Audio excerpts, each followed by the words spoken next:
एक आदमी एक जगह से गुजर रहा था जहां काफी ज्यादा हाथी बंधे हुए थे। उसने देखा कि इतने बड़े बड़े हाथी एक छोटी सी रस्सी के साथ बंधे हुए हैं। कोई लोहे की चेन नहीं, कोई बड़ा सा पिंजरा नहीं। वो देखता कि पास ही एक उन हाथियों का ट्रेनर खड़ा होता है। उसके पास जाके कहता है कि इतने बड़े बड़े हाथी एक छोटी सी रस्सी के साथ बांधे हैं, ये हाथी किसी भी वक्त इस रस्सी को तोड़ के भाग सकते हैं। वो ट्रेनर मुस्कुराता है और कहता है कि जब हाथी छोटे होते थे हम इसी साइज की रस्सी के साथ इनको बांधा करते थे। तब रस्सी इस काबिल होती थी कि हाथी उनको तोड़ के भाग नहीं थे सकते। अब हाथी बड़े हो गए हैं तो अभी भी उन्हें यकीन है कि वो ये रस्सी तोड़वा के नहीं भाग सकते। वो आदमी हैरान हो जाता है कि इतना बड़ा जानवर किसी भी टाइम ये छोटी सी रस्सी तोड़ के भाग सकता है, लेकिन हाथी एक दफा भी कोशिश नहीं थे कर रहे, क्योंकि शायद उन्होंने अपने लाशोर में ये बात बिठा ली थी कि जहां पे वो बंधे हैं वो इस जगह से निकल नहीं सकते।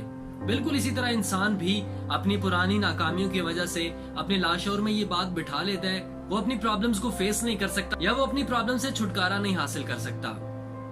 प्रॉब्लम कोई भी हो उसका सोल्यूशन जरूर होता है। कोशिश करते रहें, हिम्मत ना हारें, कामयाबी जरूर एक दिन आपके कदम चूमेगी।